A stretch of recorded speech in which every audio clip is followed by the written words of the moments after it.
لبیک اللہ. کہ مولا کب تیرا بندہ لب کھولے، کب ہاتھ اٹھائے، بس اس کے لب کھلنے کی دیر ہے کہ مولا اسے عطا فرما دے. سبحان اللہ. یہ فرق ہے.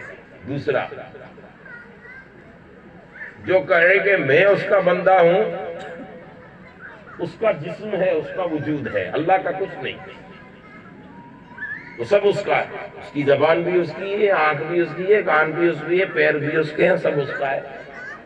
اور سب کو اس کا ہے تو خطا کا گھر ہے. اور جسے کہے اللہ کہ یہ میرا ہے، پھر ہوتا وجود اس کا ہے، اللہ اس وجود پر اپنے نور کی چادر چڑھا دیتا ہے. اور نور کی چادر کیا ہے؟ آنکھ اس کی ہے. اب جو کہے کہ میں اللہ کا بندہ ہوں، اس کی آنکھ سامنے ہی دیکھے گی جتنی آنکھ میں طاقت ہے. لیکن اللہ جسے کہے کہ یہ میرا ہے، وہ جب نظر اٹھاتا ہے تو چہرے نہیں دیکھتا بلکہ جسم چیر کے دلوں کو بھی دیکھ لیتا ہے. اور آپ لوگ کہو گے مولانا یہ تو بڑی بات سمجھ میں نہیں آئی، تو اس وقت ہم اس جگ میں جی رہے ہیں کہ سمجھنا آسان ہے. ہم نے تو نظروں سے حضور مفتی اعظم کچھ کو دیکھ لیا.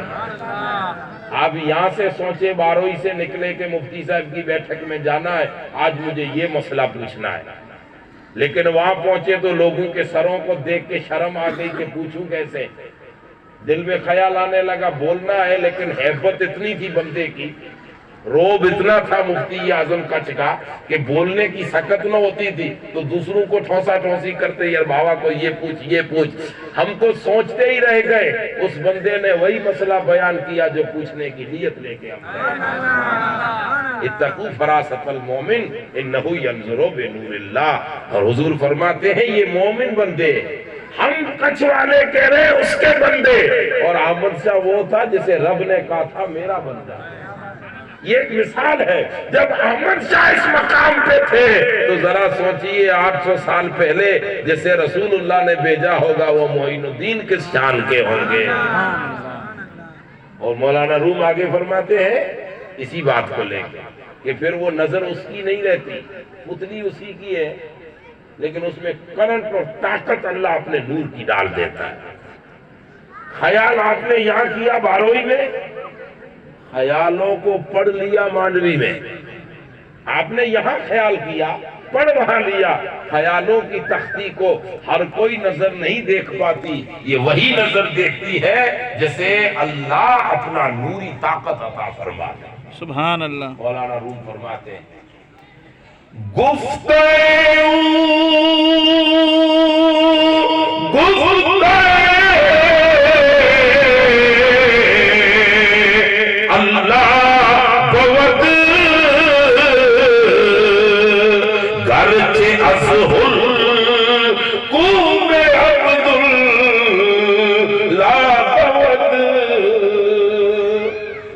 مولانا روم فرماتے ہیں کہ جسے اللہ کہہ دے میرا ہے، یہ گردن حلق اسی کی ہے، لیکن اندر طاقت اللہ کہتا ہے میری آ جاتی ہے.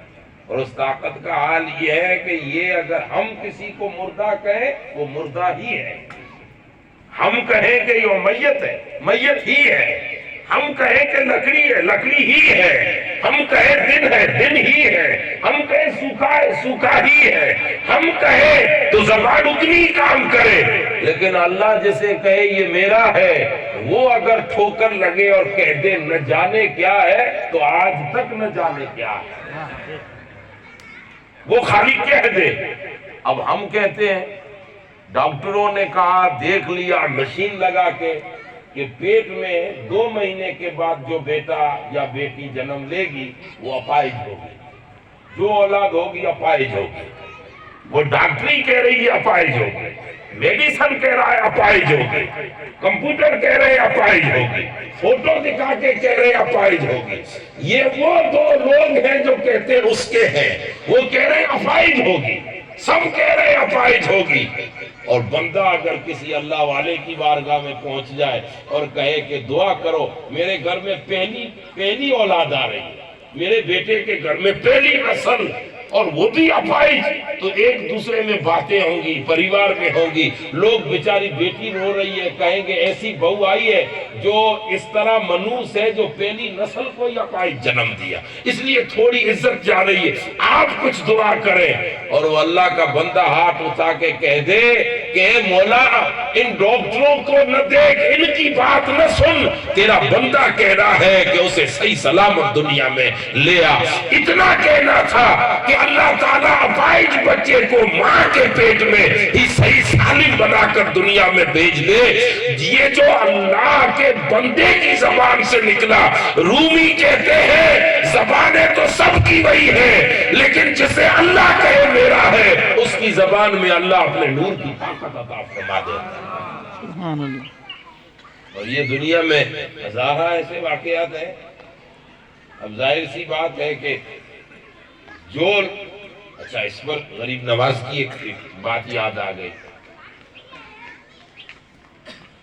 ہندوستان میں، بھارت میں، اس وقت کا ہند، اس وقت کا بھارت، بیچ میں تھا انڈیا، اب آہستہ آہستہ انڈیا بھی گم ہو جائے گا، بھارت بچے گا۔ وہ ان قریب 2-4 سالوں میں آپ سب جان جائیں گے۔ تو ہندوستان اس وقت کا ہندوستان وسیع پیمانے سے تھا، یہ قریب قریب ملک سب تھے جو نقشے میں آپ کے قریب ہیں، وہ سب ہندوستان میں تھے۔ مستقل منظم کوئی حکومت بھارت پہ نہیں تھی کہ ایک ہی سلطنت حکومت بھارت پہ نہیں رہی۔ راجاؤں کا زمانہ تھا، رجواڑے تھے، جیسے ہم کچھ والے ہیں تو کچھ میں 3 راجا تھے، لکھپت کا الگ، بھوج کا الگ، ابڑاسے کا الگ، اور پھر یہ تینوں آتے تھے جوناگڑھ کی رجواڑے میں۔ پھر راجستھان میں، خالی راجستھان میں 154 راجا، 54 تو رجواڑا تھا۔ پھر آہستہ آہستہ بادشاہان اسلام آتے رہے، تو 2-3 رجواڑوں کو قبضہ کیا، 15-20 کو کیا، 25-50 کو کیا، یوں آگے بڑھتے گئے اور انہوں نے ہندوستان پر اپنی حکومت قائم کی۔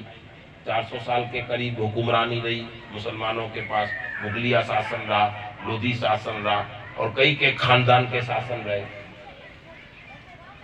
اس میں بھی کئی جگہ منظم ان کی حکومت نہیں تھی، کچھ علاقے الگ تھے رجواڑوں کے، اس میں قاعدے نیم میں آتے تھے۔ پھر انگریزوں کی سلطنت آئی تو اس میں بھی کئی رجواڑے الگ نکل گئے تھے۔ پھر لوک شاہی آئی جس میں ہم جی رہے ہیں۔ تو یہ جو ہندوستان پر مسلمانی بادشاہ آ رہے تھے، اس میں سب خراب نہیں تھے اور سب نیک بھی نہیں تھے، اچھے زیادہ تھے، خراب 2-3 تھے، باقی اچھے تھے، نیک سیرت، نیک طبیعت، اچھے لوگ تھے۔ اس وقت ہمارا پوزیشن یہ ہے، اب ہماری تاریخ کو مٹایا جا رہا ہے، اب ہماری تاریخ رہی نہیں ہے۔ آزادی ہند میں 22,000 علماء شہید ہوئے ہیں اور وہ سب اہل سنت والجماعت کے۔ آپ تاریخ پڑھیں تو معلوم پڑے، لیکن ہمیں پڑھنا ہے نہیں، ہمیں موبائلوں میں PUBG کھیلنا ہے، رمی کھیلنا ہے، اور گیمیں کھیلنی ہے، یا یوں ہی واٹس ایپ پر یا دوسری جگہ پہ ویڈیو بنانے، شیئرنگ کرنا ہے اور لائکس لینے ہیں، اس پر کومنٹس لینے ہیں۔ ہمیں تو فرصت، اسی جوانی کو اس میں فرصت نہیں ہے۔ ہم روڈوں اور چوراہیوں پر بیٹھ کر دنیا کے ویڈیو شیئر کر رہے ہیں اور دنیا نے ہماری تاریخ کو برباد کر دیا۔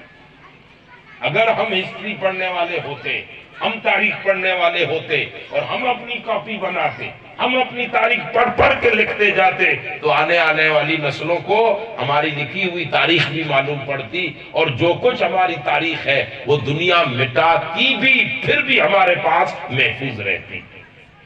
لیکن وہ ذوق شوق اس وقت کے مسلمانوں سے ختم ہو گئے۔